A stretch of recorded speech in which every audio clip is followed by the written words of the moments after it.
అన్నదే దేవుని ఆలోచన. అది మంచి పని అని దేవుడు చెప్పాడు. సో, వాళ్ళ నాన్నగారు ఒక సంఘం ఉండాలి అని ఆయన కాంక్షించడం, పట్టుదలగా దాన్ని నిర్ణయించడం, కుమారుడు సేవ చేయాలని అనుకోవడం అనేది గొప్ప విషయం. ఎందుకంటే సేవ అనేది ఆలోచించే అంత సులువైతే కాదు. ఎందుకు ఎన్నో నిందలు ఈ రోజుల్లో సేవకుల మీద ఎన్నో రకాలైన తప్పుడు ప్రచారాలు. కొంతమంది క్రైస్తవ్యాన్ని ద్వేషించేవారు క్రిస్టియానిటీని ఆపాలంటే, అడ్డుకోవాలంటే క్రైస్తవ సేవకుల్ని మనం నిందిస్తే, దోషులుగా మనం నిలబెడితే, చూపిస్తే క్రైస్తవ్యాన్ని అసహించుకుంటారు అనే ఉద్దేశంతో ఎక్కువగా క్రైస్తవ సేవకులనే టార్గెట్ చేసి మాట్లాడుతున్న పరిస్థితులు. సహజంగా సేవకుడు అనగానే అలాగే ఆలోచిస్తారు. అలాంటి పరిస్థితుల్లో సేవ చేయడం అనేది, ఇలాంటి పరిస్థితులు, ఇప్పుడున్న పరిస్థితుల్లో సేవ చేయడం అనేది చాలా కష్టతరమైన బాధ్యత అది. కానీ వి ప్రసాద్ ఏదేమైనా 10 మంది ఉన్నా, ఎంతమంది ఉన్నా పట్టుదలగా సేవ చేస్తానంటున్నాడు, సిగ్గుపడిన అంటున్నాడు. సో 10 మందే ఉండరు, ఇంకా అదే ఆసక్తిని మనం తను నమ్మకంగా నిలబడగలిగితే తప్పనిసరి పెరుగుతారు. దేవుడు వెలిగిన దీపాన్ని ఆయన ఏం చేస్తాడంటే కొంచెం కింద, మంచం కింద పెట్టడు. ఆయన దీపస్తంభం మీదే పెడతాడు. ఆయన పని చేయాలనే ఆసక్తి ఉంటే ఆయన నడిపిస్తాడు. కొంతకాలం మనకి ట్రైనింగ్ ఉండాలండి. అన్ని కష్టాలు, బాధ, సాధకాలు ఇవన్నీ తెలియాలి. తెలియకపోతే మనం వెంటనే సిరి అనేది కానీ, వెంటనే మంచి స్థితి అనేది కానీ వచ్చిందనుకోండి, మనిషి నిలబడలేడు, గర్వాంధుడైపోతాడు. దాని నుంచి తప్పిపోయే అవకాశం ఉంది. అన్నీ తెలిసి మనకి ఏవైనా మంచి జరిగిందనుకోండి, మనకి స్థితి బాగుందనుకోండి, అప్పుడు మనం చాలా స్టెబిలిటీగా ఉండే అవకాశం ఉంది. చిన్న ప్రార్థనతో మనం ముందుకు వెళ్దాం, ప్రార్థన చేసుకుందాం. తండ్రి నాయన, మీ కుమారుడు ఎంతో వ్యయ ప్రయాసలకు వచ్చి నాయన మీ సంకల్పం మీ పిల్లలకు తెలియాలని, మీ జ్ఞానం ఈ ప్రాంతంలో ప్రకటింపబడాలని ఎంతో సంకల్పించి, ఎంతో పట్టుదలతో ఈ కార్యక్రమాన్ని ఏర్పాటు చేసి ఉండగా తండ్రి నాయన, మీ పిల్లలు కూడా వాతావరణం ప్రతికూలంగా ఉన్నప్పటికీ మీ మీద ప్రేమతో తండ్రి నాయన, మీ మాటలు విని మీ జ్ఞానాన్ని నాయన ధ్యానించి మీ పిల్లలు ఆనందించాలని ఆశపడుతుండగా ఆయన మీ పిల్లలకు మీ జ్ఞానం, మీ సంకల్పం ఎంత గొప్పదో మీ పిల్లలకు వివరించడానికి మీరిచ్చిన అవకాశాన్ని బట్టి కృతజ్ఞతాస్తుతులు చెల్లించుకుంటున్నాను తండ్రి. కాబట్టి తండ్రి నాయన, ఈ దీనుడినైనా నన్ను మీ ప్రాంతానికి నడిపించి నిలబెట్టుకున్నారు. మరి ముఖ్యంగా మీ మాటలు మీ పిల్లలకు వివరించాలని ఆశపడుతుండగా మీ ఆత్మ సహాయాన్ని అనుగ్రహించండి తండ్రి. మీ పిల్లలు విని గ్రహించి మీ కుమారుని విశ్వాసం ఉంచి మీ పిల్లలుగా వారు తమ కాలాన్ని ముగించుకునే విధంగా మీ మాటలను వివరించి చెప్పడానికి మీ ఆత్మ సహాయాన్ని మెండుగా అనుగ్రహించండి. మీ కృపలో బలపరచండి. వాతావరణాన్ని, పరిస్థితులను వాక్య ప్రకటనకు అనుకూలపరచండి. ఇంతవరకు క్షేమంగా నడిపించిన విధానాన్ని బట్టి స్తోత్రాలు చెల్లించుకుంటూ ఈ ప్రార్థన మీ ప్రియకుమారుడును మా రక్షకుడునైన యేసుక్రీస్తు ప్రభువారి పేరట ఈ ప్రార్థన సమర్పించి అడిగి వేడుకుంటున్నాం తండ్రి. ఆమేన్. ప్రియమైన వారులారా, లోక రక్షకునికి లోకమిచ్చిన ఆహ్వానం. యేసుక్రీస్తు ప్రభువారు ఈ లోకానికి ఆయన ఎవరు అని అంటే, దేవుని మాటలు, బైబిల్ మాటలు మనకు సెలవిస్తున్నాయి. లోక రక్షకుడు. ఎందుకు లోకానికి ఆయన రక్షకుడు? ఎలా ఆయన లోకాన్ని రక్షించే రక్షకుడు? రక్షకుడు అంటే రక్షించడానికి ఏదో ఒక ఆయుధం ఉండాలి అనుకునే సమాజం ఉంది. పోలీసు వారు రక్షకులు అనుకుంటాం. వారి దగ్గర ఆయుధాలు ఉంటాయి. లాఠీ ఉంటుంది, తుపాకీ ఉంటుంది. సైనికులు, మిలిటరీ వారు దేశాన్ని రక్షించేవారు అని అనుకుంటాం. దేశాన్ని కాపాడేవారు అని అనుకుంటాం. వాళ్ళ దగ్గర కూడా భయంకరమైన ఆయుధాలు ఉంటాయి, ఖండాంతర క్షిపణులు ఉంటాయి. వారిని మనం రక్షకులు అని అనుకుంటాం.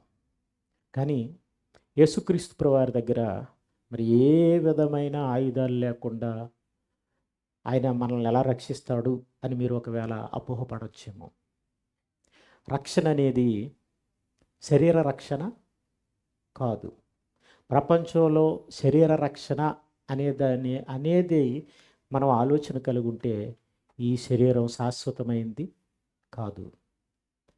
ఈ ఆరోగ్యం శాశ్వతమైంది కాదు. ఈ శక్తి, ఈ బలం, మీరు ఎంతమంది సైనికులు ఉన్నా, ప్రభుత్వాలు ఎంతమంది డాక్టర్స్ని సిద్ధపరిచినా ఈ శరీరం కృషించిపోవలసిందే. మరలా మన్నైంది వెనకటి వలె మన్నైపోతుంది. కాబట్టి శరీర రక్షణ అనేది ఒక అపోహ, ఎండమావి లాంటిది. దేవుడు ఇవ్వాలని అనుకుంటుంది మట్టి నుండి వచ్చి మట్టికి వెళ్ళిపోయే ఈ దేహానికి రక్షణ ఇవ్వాలన్నది ఆయన ఉద్దేశం కాదు. అలా చెప్తే దేవుడు కూడా జ్ఞానం లేనివాడైపోతాడు. మట్టికి వెళ్ళిపోయేదాన్ని కాపాడబెట్టి. కాబట్టి అందుకనే దేవుడు దేవుడే, మనకులాంటి మనిషి కాదు. మనిషి జ్ఞానం లాంటిది ఆయన జ్ఞానం కాదు. మనిషి ఆలోచించే విధానం లాంటిది ఆయనది ఆలోచన విధానం కాదు. ముమ్మటికి దేవుడు ఈ మట్టి దేహం ఇలా ఉండడానికి కారణమైన ఆయన పెట్టిన ఆయనలోని భాగమైన ఆత్మ అయిన మనల్ని రక్షించాలని అనుకుంటున్నాడు. ఆత్మను రక్షించాలనుకుంటున్నాడు. ఎందుకు రక్షించాలనుకుంటున్నాడు? చాలామంది మీరు లోక సంబంధంగా శరీర సంబంధమైన ఎంటర్టైన్మెంటు లేదా సుఖం, నవ్వించడం, లేదా వాళ్ళకి నచ్చినది ఏదైనా ఒక ప్రోగ్రాం జరిగితే చాలామంది కళ్ళారా చూడడం, చెవులారా వినడం, చాలా ఆనందపడిపోయే అవకాశం పరిస్థితి సమాజంలో. కానీ దేవుని మాటల విషయంలో అయితే మనిషి దానికి దూరమయ్యే పరిస్థితి, దూరంగా ఉండే పరిస్థితి. దూరంగా ఉండడం పక్కనట్టండి, అవసరమైతే నేను వినకూడదని తలుపులేసుకున్నైనా ఉండిపోయే పరిస్థితి, లేదా పెద్దగా సౌండ్ పెట్టుకుని టీవీ పెట్టుకునే వాళ్ళు కూడా ఉండే పరిస్థితి. ఇంకొంచెం అదో టైప్ వాళ్ళు అనుకోండి, అస్సలు ఇక్కడ సభనే పెట్టొద్దు, ఇక్కడ సౌండే పెట్టొద్దు అనే పరిస్థితి. ఎందుకండి ఇలా అంటే సరైన అవగాహన లేకపోవడం, సరైన ఆలోచన లేకపోవడం. మీకు ఒక విషయం చెప్తాను చూడండి. ఇప్పుడు మనిషికి డబ్బు ముఖ్యమా, జ్ఞానం ముఖ్యమా? అంటే డబ్బు ముఖ్యమా, దాన్ని ఎలా వాడాలో తెలియడం ముఖ్యమా? ఒకసారి మీరు చెప్పండి. చెప్పాలి మీరు. డబ్బే ముఖ్యం అనుకుంటే మీ పిల్లలకు ముందే డబ్బు ఇచ్చేసారనుకోండి, దాన్ని సరిగా వాడలేదనుకోండి, వాడు ఏ బ్రాందీకో లేదా ఏ కైనీకో లేదా ఏ బైక్కో ఏ మొబైల్ ఫోన్కో వాడేసాడు అనుకోండి, తర్వాత ఏం జరుగుతుంది? అవసరం వచ్చినప్పుడు అతనికి డబ్బు అతని చేతిలో ఉండదు. దురలవాట్లకి వ్యసనపరుడిగా ఒకవేళ దాన్ని ఖర్చు చేస్తే తన శరీరానికి హాని చేసుకుంటాడు. ఇది నిజం. కాబట్టి డబ్బు ముఖ్యమైందని మనిషి అనుకుంటున్నాడు. అంటే మనం వాడికి చేసుకోవడానికి సృష్టించుకున్నది. కానీ డబ్బు కంటే ముందు ఆ డబ్బుని ఎలా ఉపయోగించాలో, ఎందుకు ఉపయోగించాలో, ఎంత జాగ్రత్తగా ఉపయోగించాలో అనేది తెలియాలా వద్దా మీరు చెప్పండి. రైట్, ఇది ఒప్పుకున్నారు కదండి. ఇప్పుడు డబ్బు కంటే కూడా మనిషి జీవితం అనేది చాలా ప్రాముఖ్యమైంది. ఇది ఒప్పుకుంటారా ఒప్పుకోరా? డబ్బు ప్రాముఖ్యమైందా, మీ జీవితం ప్రాముఖ్యమైందా? మీ జీవితం లేకపోతే మీరు డబ్బు కోసం ఆలోచించే అవకాశం లేదు. మీరు జీవించడం కొరకే డబ్బు కోసం ఆలోచిస్తున్నారు. కానీ ఈ జీవితం ఎంత విలువైంది, ఈ విలువైన జీవితాన్ని ఎవరిచ్చారు, ఎందుకు ఇచ్చారు తెలియాలా వద్దా? ఒకసారి మీరు ఆలోచించండి. డబ్బులు ఎలా వాడాలో, డబ్బులు ఎలా సంపాదించాలో తెలిస్తే మీకు ఇష్టపడతారా, ఇష్టపడరా? ఖచ్చితంగా ఇష్టపడతారు. దానికోసమే మనం ఆలోచించే మనం మరి జీవితం కోసం ఎందుకు ఇష్టపడకూడదు? జీవితం కోసం తెలుసుకోవడానికి ఎందుకు ఆలోచించకూడదు? ఎందుకు వినకూడదు? ఎందుకు సముఖత చూపించకూడదు? కానీ చూపించాలి. అలా చెప్పేవాళ్ళు ఉండడం అనేది సమాజంలో అదొక సమాజానికి ఒక అదృష్టం. మీకు ఈరోజు ఈ మాటలు ఈ ప్రాంతానికి వస్తున్నాయంటే దేవుడు మిమ్మల్ని ఎంతో ప్రేమించకపోతే ఈ ప్రాంతంలో నిజంగా ఎటు పడితే అటు నడిపింపబడి చూడండి ఏది పడితే అది నమ్మేస్తారు. ఎవరు మాటలు పడితే వాళ్ళ మాటలు నమ్మేస్తారు అని సహోదరుడు చెప్పాడు కదండి. అలా ఉండే ఈ ప్రాంతంలో ఎక్కువ సువార్త అనేది ప్రకటింపబడుతుంది. నిజంగా ఏ విధమైన గొడవలు మతపరమైన గొడవలు లేవని సహోదరుడు చెప్పాడు. కానీ ఈ మధ్యన ఎందుకు గొడవలు ఉన్నాయని అంటే ఏమీ లేదండి. వాళ్ళ ప్రాబల్యం తగ్గిపోతుందని ఆలోచిస్తే నానాటికి క్రైస్తవ్యం పెరిగిపోతుంది. అందరూ క్రైస్తవులు అయిపోతున్నారు. క్రైస్తవులు అయిపోతే ఏంటండి ప్రాబ్లం? క్రైస్తవులైతే హత్యలు పెరిగిపోతాయా? దోపిడీలు పెరిగిపోతాయా? ఏం జరుగుతుంది? ఇప్పుడు క్రైస్తవులు ఏమైనా ఎక్కువ హత్యలు చేస్తున్నారా? దోపిడీలు చేస్తున్నారా? ఎవరైనా కొట్లాట్లకి వెళ్తున్నారా? లేదా ఎక్కువగా గంజాయి కానీ ఇలాంటివన్నీ తాగుతున్నారా? వాటికి దూరంగా ఉంటారా? నిజంగా ఒకవేళ ఈ దేశం క్రైస్తవ దేశం అయితే నష్టపోయేది ఏముండదు, లాభపడేదే తప్ప. క్రైస్తవం విదేశీ మతం అనుకుంటున్నారు. అమెరికా క్రిస్టియన్ కంట్రీగా మారింది. కానీ యేసుప్రభువారు పుట్టింది ఆసియా ఖండంలో, అమెరికా ఖండం వేరు. కానీ అమెరికన్స్ని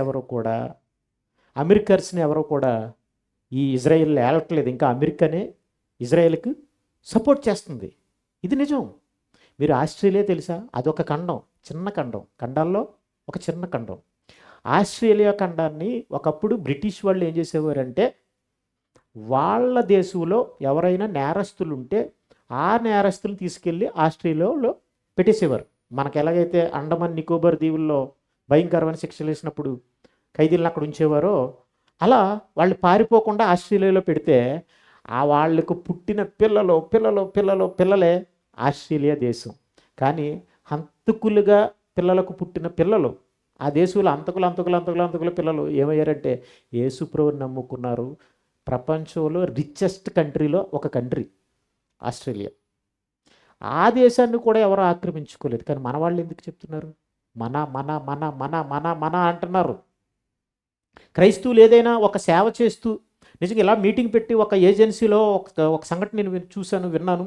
ఏంటంటే ఇలా మీటింగ్ పెట్టి క్రిస్మస్ అని పెట్టి క్రైస్తవ సోదరులుగా కొంతమంది ఏం చేస్తారంటే ఇదిగో భోజనం పెడుతున్నారు. అందరికీ మారిపోతారండి. అందరూనే భోజనానికి దేవుని మాటలకి వాళ్ళు అర్థం కాకుండా ఎవరు మారిపోతారండి? మారిపోతే ఏం చేస్తారు వాళ్ళు? కానీ ఆ వ్యక్తి వచ్చి ఏం చేశాడట, వాళ్ళు వండిన భోజనాలని నెక్స్ట్ వాళ్ళు పంచే బట్టలు కానీ ఇవన్నీ కూడా పాడేసాడట, చించేసాడట. నిజంగా ఒకవేళ అంత ప్రేమ ఉన్నవాడైతే వాటినన్నిటిని వాళ్ళకి పనిచేసి సభ పెట్టకుండా వెళ్ళిపోమని అనాలి. లేదా అన్నీ చేసిన వ్యక్తి వీళ్ళందరికీ పోనీ అదే పని అతను చేయాలి కదా. మీరు ఈ క్రిస్మస్ మీటింగ్లో మన తెలంగాణ సీఎం రేవంత్ రెడ్డి గారు ఒక మాట మాట్లాడారు. ఏమనంటే నేను వినిపిద్దును కానీ టైం లేదు కాబట్టి వినిపించట్లేదు. ఏమన్నారంటే క్రిస్టియన్ మిషనరీస్ ఒక వ్యారియర్స్ లాగా, అంటే సైనికుల్లా వాళ్ళు మామూలు పని చేయలేదు. ప్రభుత్వంతో సమానంగా ఏం చేశారంటే ఈ దేశంలో స్కూళ్ళను, విద్య, వైద్యం, హాస్పిటల్స్ని పెట్టి ప్రజలను చైతన్యవంతులు చేసి వారికి వైద్యాలు చేసి, ప్రభుత్వాలు కూడా చేయలేదు అంత పని, ప్రభుత్వానికి ప్యారలల్గా చేసి ఒక సైనికులు ఎలాగైతే దేశాన్ని కాపాడడానికి పోరాడతారో అలా ప్రాణాలకు తెగించి వేరే దేశాల నుంచి వచ్చి ఈ దేశానికి వచ్చి సేవ చేశారు అన్నాడు. ఎందుకు? ప్రజలకు విద్య ఉంటేనే చైతన్యవంతులు అవ్వగలరు. అందుకనే క్రిస్టియన్ స్కూల్స్, మిషనరీ స్కూల్స్ మనకి సెయింట్ ఆన్స్ అనేసి చెప్పేసి ఇక్కడ ఏదో ఒకటి ఉందండి, నాకు దాని పేరు గుర్తు రావట్లేదు. ఏఎంజీ, అది క్రిస్టియన్ స్కూల్. ఆయన లేడు, స్థాపించిన వాడు ఆయన లేడు. దానివల్ల మీరు ఏం నష్టపోవట్లేదు. కానీ ఇప్పటికీ ఏం చేస్తున్నారో తెలుసండి, క్రిస్టియన్ మిషనరీస్ స్కూల్స్ని అన్నిటినీ వాటి పేరు ఉండకూడదు, క్రైస్తవ పేర్లు ఉండకూడదు అనేసి ప్రభుత్వంలో విలీనం అయిపోయిందని వాళ్ళని ప్రెజర్ పెట్టి కొన్నాటిని మార్చేసుకుంటున్నారు. తెలుసా? క్రిస్టియన్స్ ఈ సమాజానికి సేవే చేశారు తప్ప, ప్రేమించారే తప్ప. ఎందుకంటే వాళ్ళు నమ్మిన ప్రభువు వాళ్ళకి ప్రేమే బోధించాడు తప్ప హాని తలపెట్టే విధానాన్ని బోధించలేదు. క్రైస్తవుడు కుల మత భేదాలు లేకుండా, ఎందుకంటే యేసుప్రభువారు కుల మత భేదాలు లేకుండా, ప్రాంతీయ భేదం లేకుండా ఆయన తన రక్తాన్నే ధారపోసాడు. కాబట్టి మన క్రైస్తవ సోదరులుగా వాళ్ళు ఏం చేశారంటే వాళ్ళ ఆస్తులు కోల్పోయారు, వాళ్ళు ఉన్న దేశాలను వదిలేశారు. అమ్మా ఆ ప్రాణాలు కోల్పోయారు, కొంతమందిని కొట్టి చంపారు. కానీ అన్ని మాటలు కక్షలు నూరిపోసే వీళ్ళు, ఒకవేళ వాళ్ళకి నిజంగా ప్రాణం ఉంటే క్రైస్తవ్యం తరపున ఎందుకు వెళ్ళిపోతారు? నువ్వు ఒక హాస్పిటల్ ఎడతావు ఎట్టు, లేదా నువ్వు ఒక క్యాంపెయిన్ నిర్వహిస్తున్నారు. బా అనుకుందాం, ఏమని నిర్వహిస్తున్నారు? వస్తే కొట్టండి, వస్తే తిట్టండి, మాకు వీడియో పెట్టండి, లేదా మీకు డబ్బులు ఇస్తాం, అది ఇది చేస్తున్నారు తప్ప నిజంగా మీకు విద్య పరంగానైనా, వైద్య పరంగానైనా, ఫుడ్ పరంగానైనా, వస్త్రాల పరంగానైనా, ఏ విధంగానైనా సేవ చేస్తున్నారా? వాళ్ళు ప్రేమికులు కాదు. వాళ్ళు ఎవరంటే స్వార్థపరులు, రాజకీయ లబ్ధి పొందడానికి మత ప్రాతిపాదికన రాజకీయం చేసేవాళ్ళు. ఈ మధ్యన ఇంకొక విషయం, ఒక స్వామీజీ మాట్లాడుతూ, ఒక సంస్థ ఉంది, ఒక సంస్థను స్థాపించి క్రైస్తవ్యానికి అడ్డుపడుతూ క్రైస్తవ్యాన్ని ఏదో ఒకలా అణిచేయాలి, లేదా క్రైస్తవ్యాన్ని పేరు చెప్పుకుని అతను తన ప్రాబల్యాన్ని గడుపుకోవాలని ఒక సంస్థను స్థాపించి ఏం చేశాడనంటే, దాన్ని సెలబ్రేట్ చేసుకున్నాడు 10 సంవత్సరాలు ఎంత అయిందని. అయితే దానికి ఒక స్వామీజీని ఆహ్వానించాడు. అతను మాట్లాడితే ఏమన్నాడంటే, మేము క్రిస్టియన్స్కి వ్యతిరేకం కాదు, అగెనెస్ట్ కాదు అని అన్నాడు. రైట్, బాగానే ఉందనుకున్నారు అందరూ. ఓ ఆయనకి క్లాస్ స్పీకర్ అని అనుకున్నారు. అయితే మేము దేనికి అగెనెస్ట్ అంటే, ఎవరైనా మనల్ని అవమానపరిస్తే వాళ్ళకే మేము అగెనెస్ట్. క్రిస్టియన్స్, నిజమైన క్రైస్తవుడు ఎవరికి హాని చేయడు అన్నారు. ఆయన అన్నాడు, అవునండి, మేము నిజమైన క్రైస్తవులుగా మేము ఎవరికి హాని చెయ్యం. అయితే ఆయన ఒక మాట అన్నాడు, నా తల్లి గొప్పదని చెప్పుకుంటే చెప్పుకోండి, నీ తల్లి ఇలా చెడ్డది, నా తల్లి ఇలా గొప్పదంటే నాలిక కోసేస్తామన్నాడు. అంటే ఇది ఒక వార్నింగ్. నాకు అనిపించింది, చూసి నవ్వేసిందండి. ఎందుకంటే నిజంగా పక్కన ఉన్నవాడు నాలుగులు తీసేయాలి. ఆ పక్కన లలిత్ కుమార్, కరుణాకర్ ఉన్నారు, వాళ్ళ నాలుగులు కట్ చేసి ఉంటే ఈ పాటికి మనం ఎవరైనా ఏమైనా దూషిస్తారనుకోండి. ఎందుకంటే తెల్లారులు వేస్తే దూషించే వాళ్ళు ఎవరు అనుకుంటున్నారు? వాళ్ళే. క్రీస్తు ఇలా పుట్టాడు, అలా పుట్టాడు, మరియమ్మ ఎంత దారుణమైందని ఒక స్త్రీ వింటే సిగ్గుపడే విధంగా మాట్లాడారు వాళ్ళు. రాధా మనోహర్ దాస్ ఒక స్లీపర్ అనే ఒక ఆవిడ తుడుచుకుంటుంటుంటే ఆవిడ్ని ఏ విధంగా ఎరకాటాలు పెట్టేయాలనుకున్నాడండి. అస్సలు సరైన సమాధానం చెప్పింది. ఒక అడుక్కునే ఆవిడకి డబ్బులు ఇస్తూ ఫలానా మాట అనమన్నాడు, అస్సలు అన్నంది. క్రీస్తు ప్రేమ నీకు అర్థం కాలేదేమో, స్వార్థ బుద్ధితో ఉన్నా కాబట్టి. నిస్వార్థ బుద్ధితో ఉంటే ఎవరికైనా అర్థమయ్యే ప్రేమ, మంచి మనసు ఉన్నవాడికి. కాబట్టి మీరు ఎవరో చెప్పిన మాటల్ని, విషపు మాటల్ని మీరు దృష్టిలో పెట్టుకోవద్దు. ఏ మనిషి మీకోసం ఏమీ చేయలేడు. అలా అన్నవాడు మీకోసం ఏమైనా చేశాడని మీరు ఆలోచించండి. కాబట్టి క్రీస్తు ప్రభువారు మనల్ని ప్రేమించి ప్రాణాన్ని ఇచ్చాడు. ఎందుకు ఇచ్చాడు, ఏంటి అని ఆలోచించండి. కనీసం ఆలోచించడం వల్ల పోయేది ఏమైనా ఉందా? లేదు. కాబట్టి డబ్బు ఎంత ముఖ్యమో, దాన్ని వాడడం ఎంత ముఖ్యమో మీరు చెప్పారు, వాడడం తెలియాలని. అలాగే జీవితం ఎంత గొప్పది, జీవితం ఎంత గొప్పదండి, జీవితం ఎంత గొప్పది. ఈ జీవితం వస్తే మనం కావాలనుకుంటున్నాం, ఈ ప్రకృతిని చూస్తున్నాం, అనుభవించాలనుకుంటున్నాం. మనం ఓకే, రైట్, బాగానే ఉంది, అంతా బాగానే ఉంది. నెక్స్ట్ బాల్యం, యవ్వనం, వృద్ధాప్యం. ఈ బాల్య దశలో ఆనందపడతాం, మన పిల్లలతో ఆడుకుండి, మన సాటి సహోదరులు, స్నేహితులతో ఆడుకుని ఆనందపడతాం. యవ్వనంలో కూడా ఆనందపడతాం, బాగానే ఉంది. పెళ్ళైతే హ్యాపీగా ఎంజాయ్ చేస్తాం, అంతా బాగానే ఉంది. కానీ ఈ జీవితాన్ని, ఈ లైఫ్ని ఎలా లీడ్ చేయాలో కూడా మనిషికి తెలియదు. బాల్యంలో ఎలా ఉండాలి, యవ్వనంలో ఎలా ఉండాలి, లేదా పెళ్ళయిన తర్వాత భార్యాభర్తలకు ఎలా ఉండాలి అనే విధానంలో ఉందండి. ఎవరికి నచ్చినట్టుగా వాళ్ళు బతుకుతున్నారా? ఒకరికొకరు ద్రోహం చేసుకున్న వాళ్ళుగా లేరా? ఒకరికొకరు నచ్చని వాళ్ళుగా లేరా? ఒకరికొకరు తిట్టుకుని కొట్టుకుని వారుగా లేరా? చంపేసే భర్తలు ఉన్నారు, చంపేసే భార్యలు ఉన్నారు. వేరే పరాయి వాళ్ళ మోజులో పడి. అంటే మనిషి ఒక మాటలో చెప్పాలంటే మంచిదైన లైఫ్ని కూడా, అంటే మీరు మామూలుగా ఆలోచించిన మంచిదైన లైఫ్ని కూడా మనిషికి ఎలా వాడాలో, దాని ద్వారా వచ్చే ఆనందాన్ని, మనశ్శాంతిని ఎలా ఉపయోగించాలో తెలియదనంటే ఇది కూడా నిజం. ఇది కూడా నిజం. కారణం ఎందుకో తెలుసండి? ఈ జీవితాన్ని ఎవరిచ్చారు, ఎందుకు ఇచ్చారో తెలియకపోతే, ఎలా బ్రతకడానికి ఇచ్చాడో తెలియకపోతే ఏం తెలుస్తుందండి? ఏం అర్థమవుతుంది? అలా తెలియాలని అంటే మన జీవితానికి దిశ ఏమండి నిర్దేశించింది. దాన్ని ఎలా వినియోగించాలో, అసలు ఈ జీవిత గమ్యం ఏంటో చెప్పగలిగేది, ఒక పరమార్థాన్ని చెప్పగలిగేది బైబిల్ మాత్రమే, యేసుక్రీస్తు మాత్రమే. బైబిల్ ఏమని చెప్పింది తెలుసండి? ప్రతి మనుషుల్ని క్రీస్తునందు సంపూర్ణంగా చేసి, నీకు బాల్యం ఎందుకో చెప్పింది, నీకు యవ్వనం ఎందుకో చెప్పింది, నీకు భార్య ఎందుకో చెప్పింది, నీకు పిల్లలు ఎందుకో చెప్పింది, నువ్వు పుట్టావు, నువ్వు ఎందుకు కాలం ముగిస్తున్నావో కూడా చెప్పింది, ముగించిన తర్వాత ఏం జరుగుతుందో చెప్పింది, ఈ మట్టి ఆకారంలో నువ్వు ఎందుకు బ్రతకగలిగావో కూడా చెప్పింది, తర్వాత ఉండే జీవితం ఏంటో చెప్పింది. కాబట్టి ప్రతి మనిషిని క్రీస్తునందు సంపూర్ణంగా చేసే అంటే అర్థం ఏంటంటే, నీకు ఏ విషయం ఎందుకో దాన్ని ఎలా వినియోగించుకోవాలో సంపూర్ణమైన జ్ఞానం బైబిల్ చెప్పింది. కానీ మనిషి దీన్ని వినడానికి చెవినే ఇవ్వకపోతే ఎలా అర్థం చేసుకోగలడో ఒకసారి మీరు ఆలోచించండి. కానీ మనిషి ఈ జీవితం ఎందుకో తెలియక మనిషి తప్పుడుగా వెళ్ళిపోవడం వలన, సుఖభోగాలనే వాంఛల్లో ఉండడం వలన ఏం జరుగుతుందంటే మనిషి ఇలాంటి మాటలకు చెవిని ఇవ్వలేకపోతున్నాడు. ఈ జీవితంలో ఏది శాశ్వతం కాదు, ఏది మేలు కాదు. ఈ మనం పాపం చేస్తూ సుఖం అనుకుంటున్నది దాన్ని బైబిల్ ఏమందో తెలుసండి? చేదు అన్నాడు. ఒక టైంకి అది వెగట పుడుతుందండి. అందులో ఉండే చేదేంటో తర్వాత అర్థమవుతుంది, ముందు అర్థం కాదు.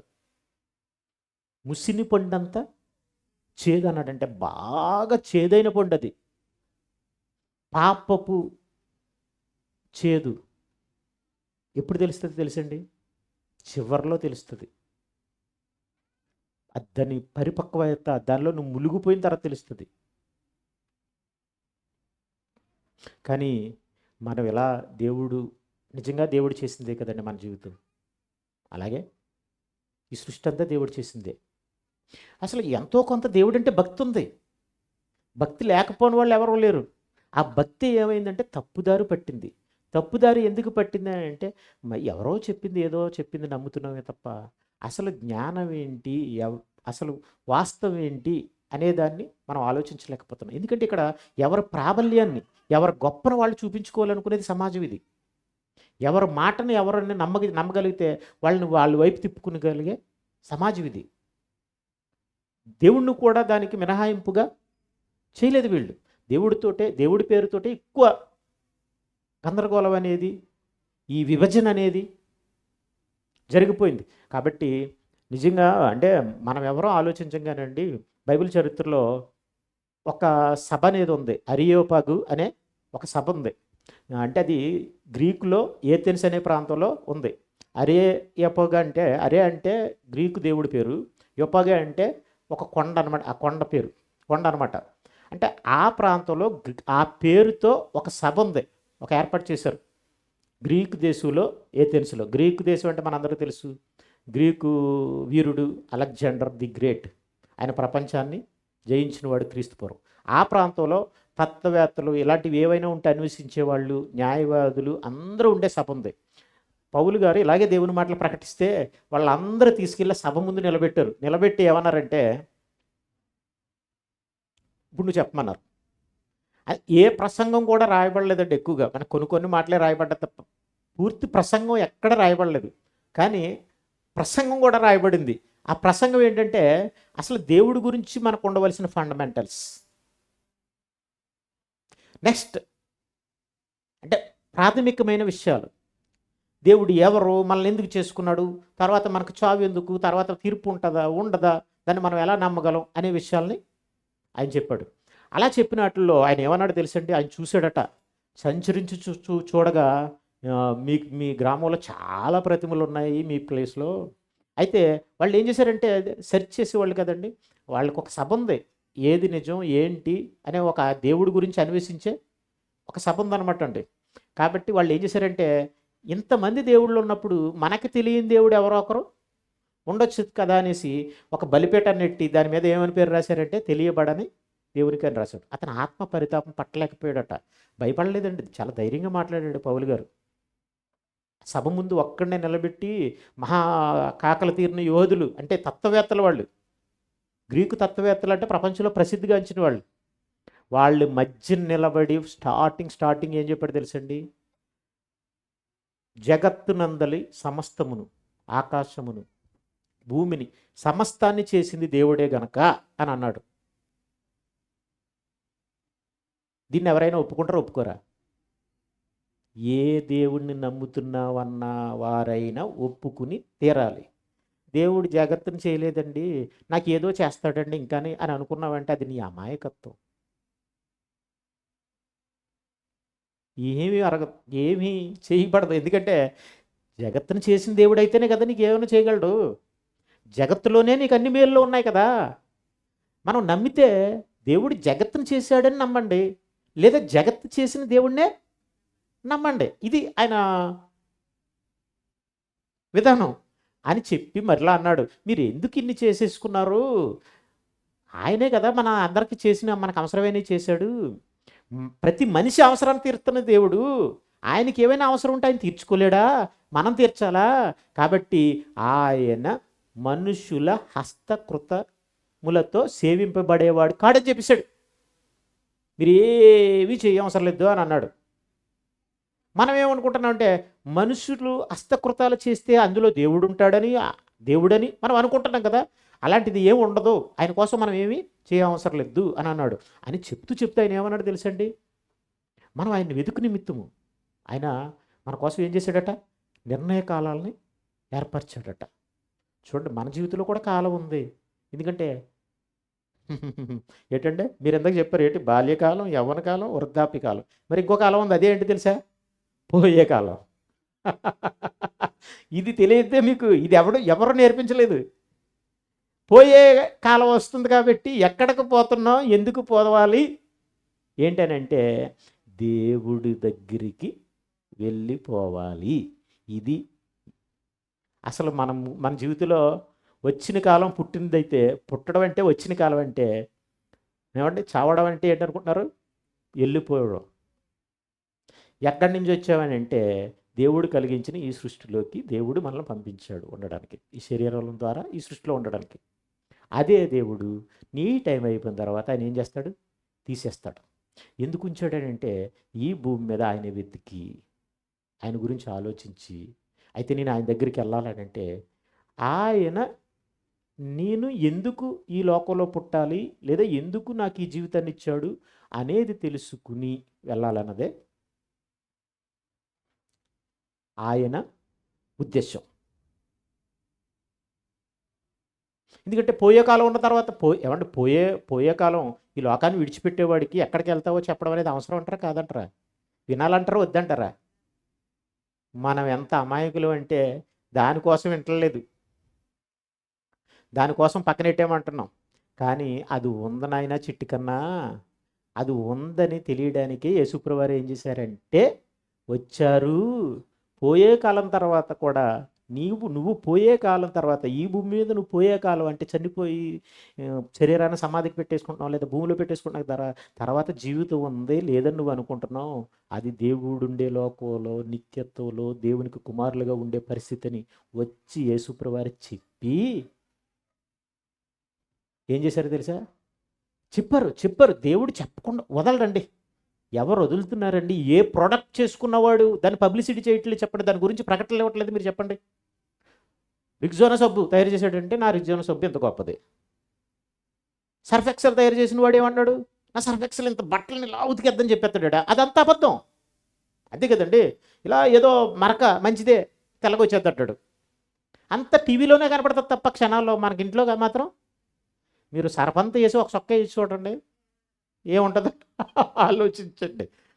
ఇంత మాయగాళ్లే వ్యాపారం డబ్బు సంపాదించే వాళ్ళే ఇంత ప్రకటనలు చేస్తున్నప్పుడు, మనల్ని చేత కొనిపించాలనుకుంటున్నప్పుడు, మనల్ని చేసుకున్న దేవుడు మనకి జీవితాన్ని ఎందుకు ఇచ్చాడు? ఆ జీవితం ముగిస్తున్న దేవుడు ఆ ముగింపు తర్వాత ఏముందో చెప్పాలని అనుకోడా? చెప్పండి, అనుకోడా?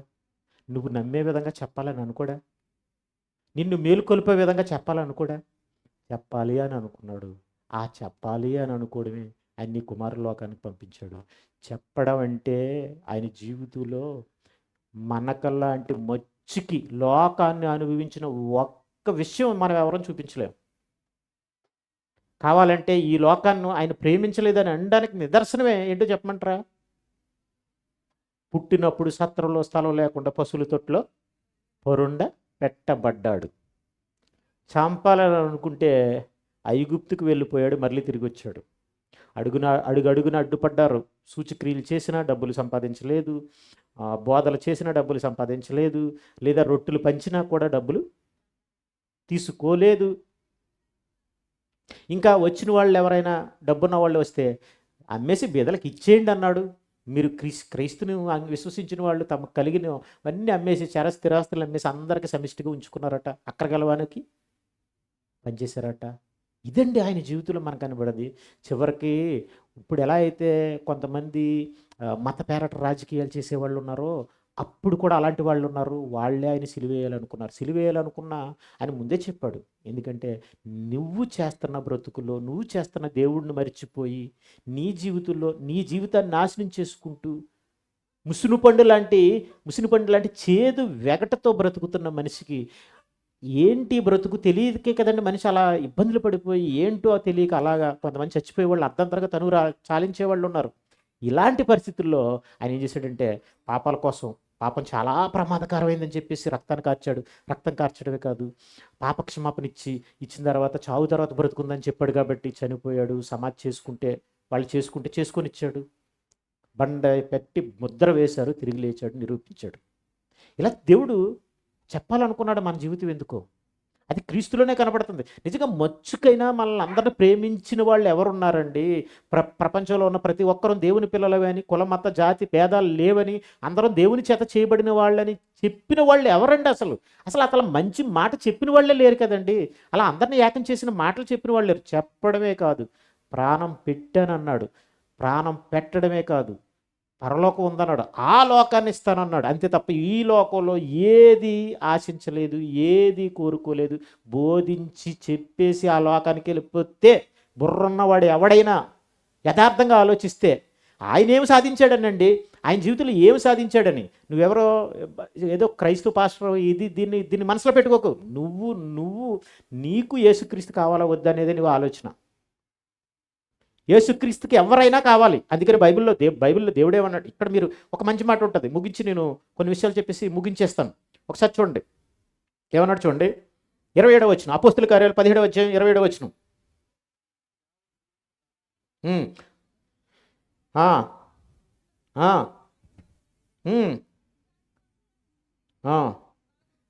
చివరి మాటమ్మా, ఆయన మనలో ఎవనికి దూరముగా ఉండువాడు కాడు.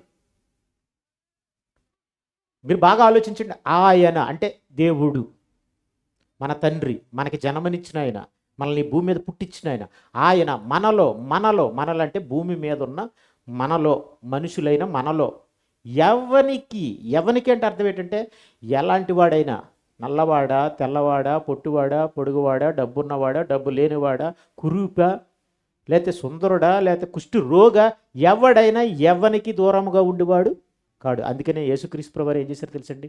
కుష్టువాణిని కూడా మాటతో స్వస్థపరిచిన ఆయన కుష్టువాణి ఏమన్నాడు తెలుసా? నీకు ఇష్టమైతే శుద్ధునిగా చేయగలవని అంటే ఆయన ఏమన్నాడు తెలుసా? నాకు ఇష్టమే, శుద్ధుడు అయిపోలేదు, ముట్టి నాకు ఇష్టమే అన్నాడు. అంటే ముట్టాలి. అంటే దేవుడు అండి మనలో ప్రతి ఒక్కరిని చేసుకున్న దేవుడే. మనలో ప్రతి ఒక్కరికి దూరంగా ఉండకూడదు అనుకునేవాడు కూడా ఆయన. నిజంగా ఆత్మగా ఆయన మనకు దగ్గరగానే ఉన్నాడు. మన మీద చెయ్యించాడట, మన చుట్టూ ఆవరించాడట. అట్టి తెలివి నాకు అగోచరం అన్నాడు భక్తుడు. మనల్ని విడిచిపెట్టడం ఆయనకి ఇష్టం లేదండి. ఎందుకంటే మనల్ని ఈ లోకంలో ఆయన ఉద్దేశం చెప్పిన పరిశుద్ధులుగా, నిర్దోషులుగా, ఆయన పిల్లలుగా ఆ పరలోకానికి అర్హత సాధించాలనే ఉద్దేశంతో ఈ లోకాన్ని పుట్టించాడు. ఈ లోకంలో పరలోకం ఉండకూడదు. ఈ లోకంలో ఉన్న అస్తవ్యస్తమైన విధానం, దొంగలు, క్రూరులు, హంతకులు, అత్యాచారాలు చేసే విధానం, మనస్తత్వం ఉన్న వాళ్ళు అక్కడ ఉండకూడదు అనుకున్నారు.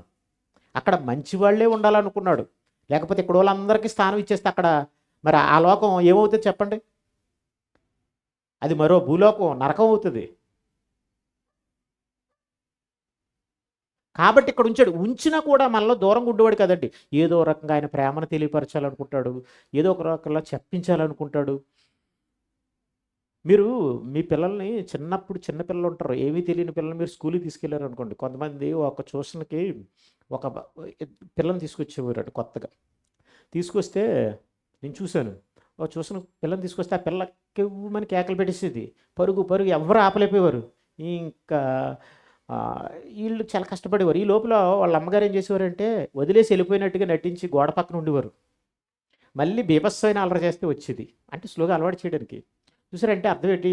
నా బిడ్డ ఎలాగైనా విద్య నేర్చుకోవాలి, ప్రయోజకురాలవ్వాలి, అలవాటు చేయాలి అని మళ్ళీ మధ్యలో కేకేస్తే, నేను మధ్యలో వస్తే, నేను లేపవడం అలవాటవ్వాలి, నేను ఉన్నాననే ధైర్యం ఉండాలి అని ఏం చేసేదంటే ఆ అమ్మాయి వచ్చేది, ఎళ్ళేది ఆవిడ.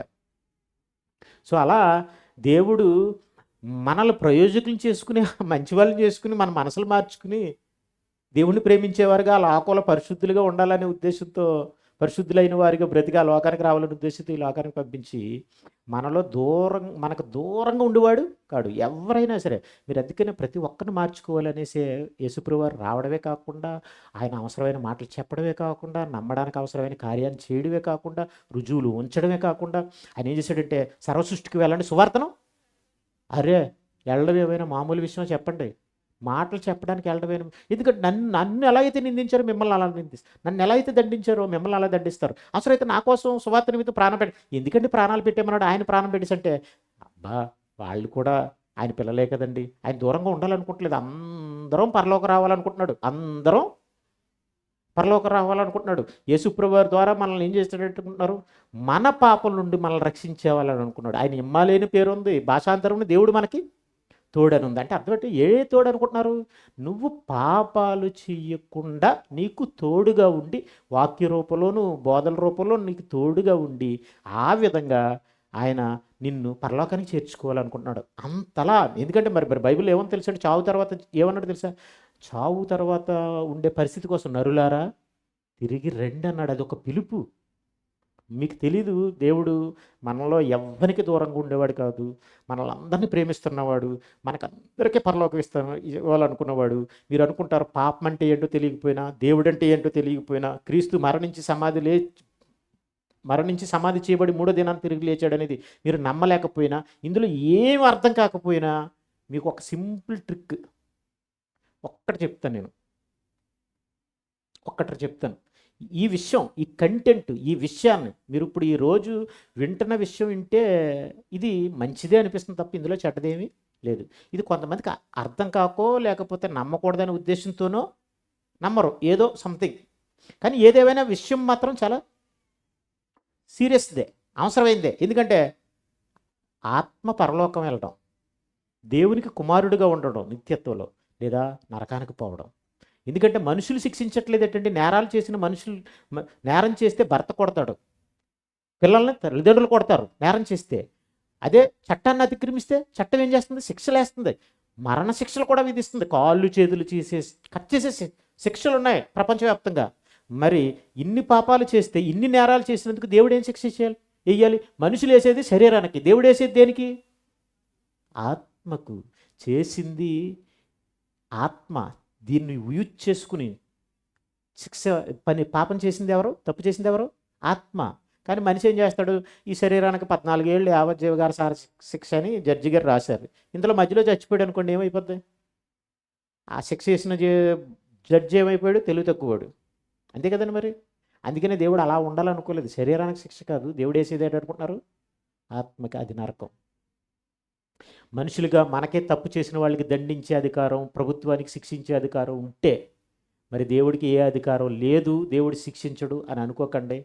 శిక్షిస్తాడు. మారు మనసు పొందాల్సిందే, పాపక్షమాపణ పొందాల్సిందే. నువ్వు మారు మనసు, పాపక్షమాపణ ఇవన్నీ నీకు అర్థం కావాలి అని అనుకుంటే, ఎప్పుడు వినక, మనసు పెట్టక, నీకు ఇవి అర్థం కాకపోవచ్చు, నువ్వు నమ్మలేకపోవచ్చు. కానీ ఈ రక్షణ అనేది చాలా గొప్పది. అసలు రక్షణ అనేది ప్రభు త్యాగంతో, ప్రాణత్యాగంతో, ప్రభు ప్రాణాన్ని పెట్టడంతో, సమాధి చేయబడి తిరిగి లేవడంతో మనకు ఆ రక్షణ ఉన్నదనే రుజువు వచ్చింది. అంటే పరలోకం, ఆత్మ పరలోకం వెళ్ళడం అనేది చిన్న విషయం కాదు. ఇక్కడ డబ్బున్న వాళ్ళ ఇంట్లో పుడితేనే పెద్ద లగ్జరీ కిడ్ అని అనుకుంటాం కదా, వాడి అదృష్టవంతుడు అనుకుంటాం కదా, మరి అక్కడికి వెళ్ళిపోతే ఒకసారి మీరు ఆలోచించండి. దేవుడి గురించి బెస్ట్గా ఆలోచించండి, బెస్ట్గా కోరుకోండి. ఉన్నతంగా ఆలోచించండి. దేవుడు ఎప్పుడు ఉన్నతంగానే ఆలోచిస్తాడు తప్ప మామూలుగా ఆలోచించడు. సో కాబట్టి చిన్న మాటలు నేను తీసి ముగిస్తాను. రోమపత్రిక 10వ అధ్యాయం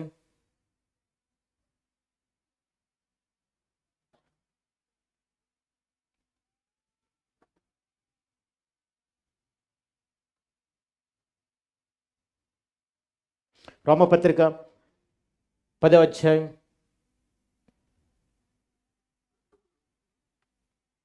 13వ వచనం. ఎందుకనగా ప్రభు నామమును బట్టి ప్రార్థన చేయువాడెవడో వాడు రక్షింపబడును. అంటే ప్రభు నామాన్న ప్రార్థన చేస్తే ఏముందట? రక్షణ ఉంది. ఏ రక్షణ? పరలోకం ఉంది. అంటే ప్రార్థన చేసిన వెంటనే రక్షింపబడిపోతాడని ఉందా? లేదా ప్రార్థన చేయువాడు రక్షింపబడును అని ఉందా? రక్షింపబడును అంటే రక్షింపబడే అవకాశం ఉంది. ఎలా? ఎందుకు? మనం దేవుణ్ణి ఇంతకీ అసలు దేవుణ్ణి ఎందుకు ప్రార్థన చేయాలి, ఏమని అడగాలో కూడా ఇక్కడ చెప్పబడుతుంది. మీరు సీక్రెట్ ఏంటంటే దేవుణ్ణి ఏమడగాలి? నేను రక్షింపబడాలి, చావు తర్వాత బ్రతుకుంది అంటున్నారు కదా. అది రక్షణ గొప్పది అంటున్నారు కదా. అది ఉందో లేదో నాకు తెలియాలి, లేదా నేను రక్షింపబడాలి, ఉంటే నేను రక్షింపబడాలి అని అడగాలి. అడిగితే ప్రభు వచ్చిందే మనకి రక్షణ ఇవ్వడానికి. ముందు మనం రక్షణ కోసమే దేవుణ్ణి ప్రార్థన చేయాలి. నిజమండి. మీరు ఈసారి నుంచి మీ జీవితంలో ఎప్పుడు ప్రార్థన చేసినా, లేదా ఈ క్షణాన్నైనా సరే నేను రక్షింపబడాలని అంటే తండ్రి దగ్గరికి మనం తీసుకెళ్ళడానికి వచ్చిన యేసుక్రీస్తు ప్రభువు అన్నారు చూసారా. ఆయన యేసు అనే పేరుకు అర్థం ఏంటో తెలుసా? రక్షకుడని. మన పాపాల నుంచి మనల్ని రక్షించి తోడుగా ఉండి, మన పాపాలు చేయకుండా తోడుగా ఉండి ఆయన ఏం చేస్తాడంటే మనల్ని పరలోకం తీసుకెళ్తాడు. ఎందుకంటే అంటే ఆయన నామాన్ని బట్టి. ఎందుకంటే ఆయన నామంలో ఏముందంటే మన జీవితం ఎందుకో ఉంది, మనం పాపం చేయకూడదనేది ఉంది, అలాగే మనం దేవుని పిల్లలుగా పరలోకం వెళ్ళాలనేది ఉంది. ఆయన బోధనలో, ఆయన పేరులో, ఆయన పేరు చెప్తేనే యేసు అని అనగానే మీకు ఏం కనబడుతుందండి? సిలువలో ఏలాడబడిన ఆయన. ఎందుకు ఏలాడబడ్డాడని అంటే రక్తాన్ని కార్చాడు. ఎందుకు అంటే పాపాల కొరకు క్షమాపణగా. తర్వాత ఏమన్నాడు? ఇంకెప్పుడు పాపం చేయకుండా అంటున్నాడు. తర్వాత ఏంటంటే 3వ దినాన్ని తిరిగి లేచాడు. అలాగే మీరందరూ ఆత్మలుగా దేవుని పిల్లలుగా ఉంటారు, నిత్య జీవం ఉందని చెప్పాడు. కాబట్టి ఇప్పుడు ఆయన పేరులో ఆయన వచ్చిందే అందుకు, అది చెప్పడానికే, అది నిరూపించడానికే. కాబట్టి ఆయన నామాన్న అంటే యేసు నామాన్న నువ్వు ఏ నామమున రక్షణ లేదు, ఆ నామాన్నే ఉందంటే ఏంటంటే పరలోకం అనేది ఆయన నామంలో ఉంది. ఎందుకంటే దానికి అవసరమైన బోధన ఆయనే చేశాడు, దానికి అవసరమైన పనిని ఆయనే చేశాడు. పాపం చేయకుండా ఉండడానికి సంబంధించిన వాక్యాన్ని ఆయన అనుగ్రహించాడు. ఎందుకంటే ఎవరు చెప్పలేదండి పాపం అంటే ఏంటో చెప్పారు. అంటే వ్యభిచారం చేస్తారనుకో తప్పు అన్నారు. కానీ ఆయన ఏమన్నాడంటే చేయకుండా ఉండాలంటే ఏం చేయాలి? అసలు వ్యభిచారం అనేది ఎక్కడ ప్రారంభమవుతుంది అంటే ఒక స్త్రీని మాపు చూచేవాడు అప్పుడే వ్యభిచరించిన వాడు అని అన్నాడు. ఒక నరహత్య చేస్తాడు, పాపం అన్నారు కదా. తన సహోదరుని చూసి ద్రోహి అని అన్నవాడు నరహంతకుడు అని. ఎందుకు అన్నాడంటే నువ్వు ఫస్ట్ అక్కడ ఎలా ఫిక్స్ అయ్యావు అనుకోండి ద్రోహిని, ఒక మాట అన్నావు అనుకోండి, తర్వాత ఏం చేస్తావు? వాడు ఇంకొక మాట అంటాడు. తర్వాత ఏం చేస్తావు? నువ్వు కత్తి పట్టుకుని అందుకే భార్యాభర్తలు ఏదో గొడవ పెట్టుకున్నారు, ఏదో అనుకున్నారు, తలుపు తీయమని ఏదో అంటున్నా. అది వరకట్నం కేసు అని న్యూస్ చూశాను. టపా 4 దెబ్బలు వేసాడు బుర్ర మీద. ఏమైంది? నరహంతకుడు అయిపోయాడు. మాట పెరిగితేనే కదా మన అది వెళ్ళిపోయింది. కాబట్టి ఆ కోపం వద్దునైనా అని అన్నాడు ఆయన. ఆ మాటలు వద్దునైనా అన్నాడు. ఆ మాటలు కట్టిపెట్టే అన్నాడు, లేకపోతే నరకానికి పంపిస్తానన్నాడు. చూసారా? అంటే పాపాన్ని ప్రారంభంలోనే ఆయన ఏం చేశాడు? అరికట్టే మాటలు చెప్పాడు. క్రైస్తవుడు అందుకనే వ్యభిచారం చేయకూడదని అనుకోడు, వ్యభిచారపు ఆలోచన రాకూడదు అనుకుంటాడు, మోహపు చూపు చూడకూడదు అనుకుంటాడు. ఎందుకంటే క్రీస్తు అలా బోధించాడు కాబట్టి వాడిలో అలా అలా అలా అలవాటు చేసుకుంటే ఆ మాట గుర్తొస్తుంది కూడా. ఎందుకంటే ఆయన గుర్తు చేసే తోడు, దేవుని తోడు అంటే అర్థం ఏంటంటే వాక్యం ఉంది. ఆ వాక్యాన్ని నీకు రివీల్ చేసే, అప్పుడప్పుడు అవసరమైనప్పుడు జ్ఞాపం చేసే పరిశుద్ధాత్ముడు ఉన్నాడు. కాబట్టి ప్రభు నామమున ప్రార్థన చేయవాడు అంటే ప్రభు నామని ఏం అడగాలి? ఎన్ని అర్థమైన తర్వాత చెప్పాలి మీరు? రక్షణ. అందుకనే వాళ్ళు ప్రభువు ఎన్నో చేశాడు, వాళ్ళు ఎన్నో చేసినా వాళ్ళు చెప్పిందేంటి? ప్రభు నామాన మీకు ఏమైనా జరిగిపోతాయని చెప్పలేదు. మీకు ఏ కోరుకున్నా చేసేస్తాడండి. అది పక్కన పెట్టండి. ఆయన ఏమన్నా పౌలు గారు ఏమన్నారు, పేతురు గారు ఏమన్నారు? ఏ నామమున రక్షణ లేదు, ఎవరి వలన రక్షణ లేదు. ఆకాశం క్రింద ఇయ్యబడిన మనుషులు ఏ నామమున రక్షణ లేదు చెప్పలేదా? అంటే యేసుప్రభువారి ద్వారా మనం పొందుకోవలసింది అసలైంది ఏంటంటే రక్షణ. ఎందుకంటే నీకు ఏమి ఇచ్చినా తర్వాత పోతావు, అందులో నో డౌట్. ఇంకా ఒకవేళ మనకి ఎక్కువ వస్తే మనం ఏమైపోతాం మనకే తెలియదు. ఇహమందు ధనవంతులైన వారు గర్విష్ఠుల కాక. అంటే ధనం వలన ఏమొస్తుంది అనుకుంటున్నారు? గర్వం. డబ్బుంటే ఇలా వచ్చి కూర్చుని వాక్యం వినగలరా చెప్పండి? వినరు, రారు, అసహించుకుంటారు. పోనీ ఆ డబ్బు ఏమైనా వాళ్ళని లోకం విడిచిపెట్టకుండా చేయగలదా? చెయ్యలేదు. కాబట్టి అందుకనే వాళ్ళు అదే ప్రకటించారు, అదే రక్షణనే చెప్పారు. ప్రభు ఎవరి వల్ల రక్షింపబడం, కాబట్టి ప్రభు వలన రక్షింపబడతాం. కాబట్టి ప్రభు వలన రక్షింపబడాలంటే ప్రభు నామాన ముందు ఏం చేయాలి మనం అంటే ప్రభువుని రక్షణ అడుక్కోవాలి. ప్రభు నామాన తండ్రిని, ప్రభువు ద్వారా రక్షణ ఇవ్వాలనుకున్నాడు కాబట్టి ప్రభువు ద్వారా తండ్రి ఆ రక్షణ ఏదో నాకు ఇవ్వి, లేదా ఆ రక్షణ ఏదో నాకు అర్థం కావాలి, ఆ పాపాలేదో నేను మానేయాలి. జస్ట్ ఒక్కసారి మీరు నిజంగా అనుకుని చూడండి, ఏం జరుగుతుందో తెలుసండి. మనలో ఎవనికి దూరంగా ఉండని దేవుడు ఏం చేస్తాడు తెలుసా? నీకు అర్థమైపోతాడు. ఆయన ఉన్నాడని, నిన్ను మార్చుకుంటాడని నీకు అర్థమైపోద్ది. నువ్వు చూడకపోయినా నమ్మేయగలుగుతావు. చెప్తాను చూడండి, కీర్తన గ్రంథం 145వ కీర్తన. ముగించేద్దామ్మా, ఎవరికి అంగడి పడకండి, అయిపోయింది. ఓపిక పట్టారు కదా, 2 నిమిషాలు ఓపిక పట్టండి. 145వ అధ్యాయం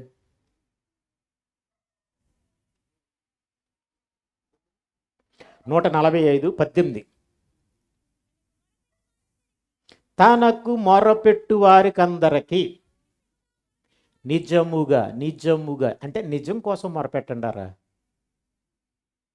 నిజంగా మొరపెట్టడం అంటే దేనికోసం మొరపెట్టాలి చెప్పండి, మీరు ఒకసారి ఆలోచించండి. నిజంగా నిజంగా నాకు డబ్బు కావాలి ప్రభా, నాకు నిజంగా ఈ రోగం పోవాలి ప్రభా, నిజంగా పోవాలి ప్రభా అంటే నిజంగానే పోవాలంట. నిజం కోసం మొరపెట్టు. ముందు నీకు రోగం పోయింది, నీకు నిజం తెలియదు. ఈ శరీరాన్ని ఎందుకు వాడుకోవాలో, ఎలా వాడాలో, ఎవరిచ్చారో, ఎందుకు ఇచ్చారో నీకు తెలీదు. డబ్బు కావాలా? నేనేం చెప్పాను మీకు? 2 ప్రశ్నలు వేసాను స్టార్టింగ్లో. డబ్బు కావాలా? డబ్బుని ఎలా వాడటమో తెలియాలా కదండి మరి? కాబట్టి నువ్వు నిజం కోసం మొరపెట్టు, నిజం కోసం నిజంగా మొరపెట్టు. ఆయన అక్కడ ఏం చేస్తాడట?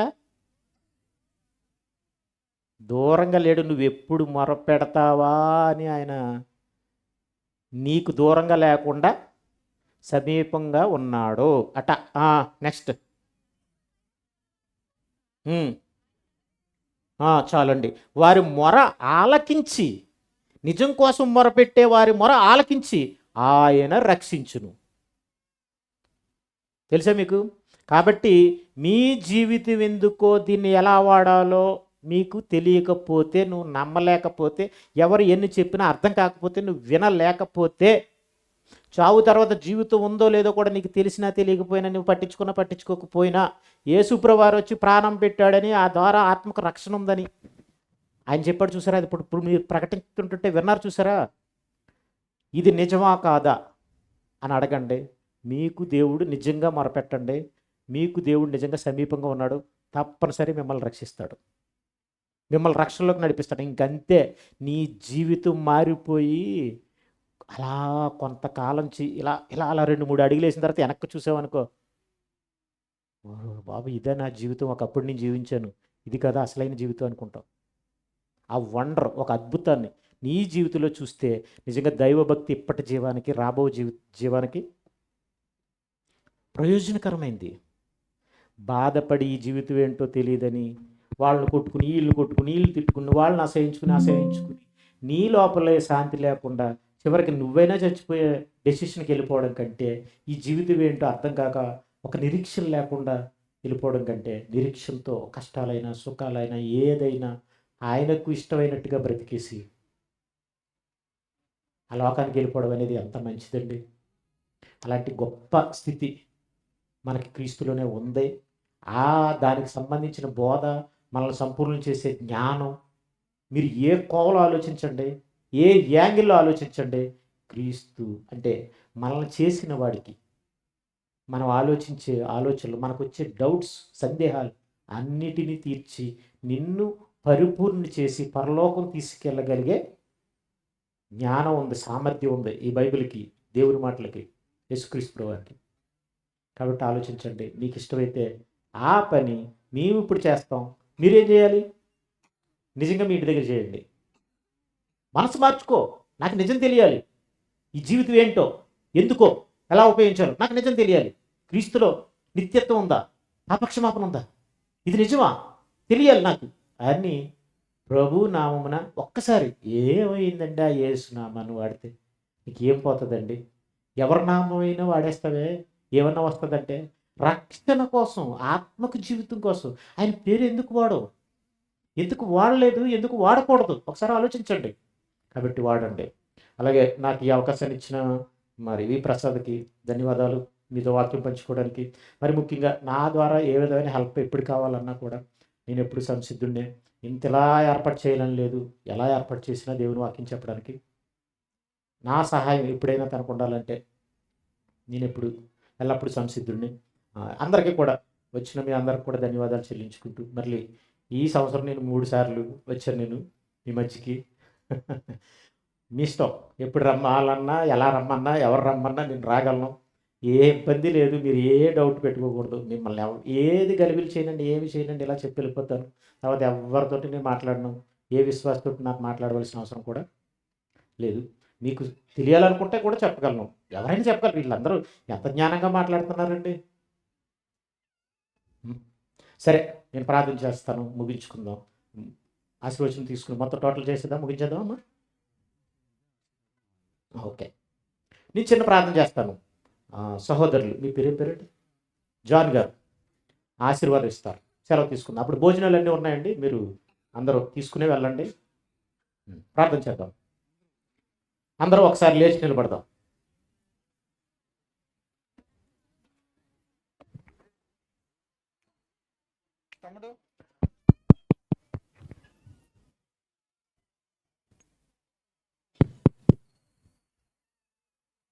తండ్రి నాయన, మీ పిల్లలు ఎందరో మీ పిల్లలుగా కాకుండా ఏదో పుట్టాము బ్రతుకుతున్నాము అన్నట్టుగానే బ్రతుకుతూ కాలాన్ని ముగించుకుంటూ మీకు దూరం అయిపోతున్నారు తండ్రి. ఇది మీ ఆవేదన తండ్రి. మీ ఆవేదనను ఆయన మీ పిల్లల్ని కాపాడుకుని, నాయన మీ పిల్లలను మీ దగ్గరికి చేర్చుకోవడానికి మీ కుమారుని లోకానికి పంపించారు రక్షకుడిగా, పాపాల నుండి రక్షించే రక్షకుడిగా. కాబట్టి మీ పిల్లలు ఆ నిత్యత్వాన్ని, ఆ రక్షణని పొందుకోవడానికి అర్థం కాకపోతే ఆయన తండ్రి నాయన వారు నిజంగా మీకు మొరపెడితే మీ కుమారుని నామందు మీరు రక్షిస్తానని, సమీపంగా ఉన్నారని, ఎవరికైనా మీరు దూరంగా లేరని మీరు చెప్పుకున్నారు తండ్రి నాయన.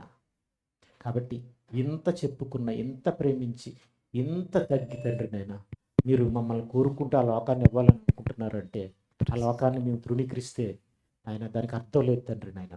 మీ మూర్ఖులమే అవుతుంది తండ్రి నాయన. కాబట్టి అలాంటి పరిస్థితిలో ఈ పిల్లలు ఎవరో ఉండకుండా మీకు మొరపెట్టి ఏకీభవించి తండ్రి నాయన మీ ద్వారా ఆయన మీ పిల్లలు మీ రక్షణ గ్రహించి ఆయన రక్షణలోకి వచ్చి రక్షణలో నడిచి ఆయన రక్షణ పొందేవారుగా ఉన్నట్లుగా మీ పిల్లల్లో ఈ మాటలు నాటండి. మీ పిల్లల్ని స్థిరపరచండి నాయన. రక్షణ పొందుకున్నావు అనుకుని చెప్పుకుని పాపాల్లోనే ఉంటే తండ్రి నాయన మీ తోడుని మీ కుమారుని ద్వారా వచ్చే రక్షణను కాలదన్నుకున్న వారుగా, పవిత్రపరిచే రక్తాన్ని తొక్కిన వారుగా మీరు చెప్తున్నారు తండ్రి నాయన. కాబట్టి మరలా సిలివేసిన వాళ్ళని కూడా మీరు చెప్తున్నారు తండ్రి నాయన. అలాంటి స్థితిలో మీ పిల్లలు ఎవరైనా ఉన్నా ఈ జీవితం అల్పకాలమని ఇలాంటి పాప భోగాలు అనుభవించడం కంటే దేవుని మీ కొరకు, మీ కుమారుని కొరకు బ్రతికి తండ్రి నాయన కష్టమైన నష్టమైన కాలాన్ని ముగించుకోవాలనే ఒక మంచి ఆలోచనతో మీ పిల్లలుండి ఎప్పుడూ రక్షణ కోసం మొరపెట్టేవారుగా రక్షణ కోసం మొరపెట్టి మీ సమీపత్వాన్ని మీ పిల్లలు రుచి చూసి ఆనందిస్తూ నిరీక్షణతో ఎదురు చూస్తూ ఈ లోకాన్ని విడిచిపెట్టి పరలోకంలో ఉండే గొప్ప ధన్యతను ఆయన మీ కుమారులుగా ఉండే ధన్యతను మీ పిల్లలందరూ పొందుకోవడానికి ఆయన ఈ ప్రార్థనలు ఏకీపిస్తున్న వారందరికీ వారి బలహీనతలు ఆయన వారి ఆలోచన మీకు తెలుసు తండ్రి నాయన. కాబట్టి మీరు వారిని బలపరచండి, ఆదరించండి, రక్షణకు సమీపంగా చేయమని వేడుకుంటూ మీ అన్న తండ్రి నాయన ఇంత గొప్పటి కార్యక్రమాన్ని తలపెట్టి నిర్వహించిన స్థానిక సేవకులు వి ప్రసాద్ గారిని దీవించండి, మెండుగా మీ జ్ఞానం చేత దీవించండి. అవసరమైంది మీ జ్ఞానమే తండ్రి నాయన.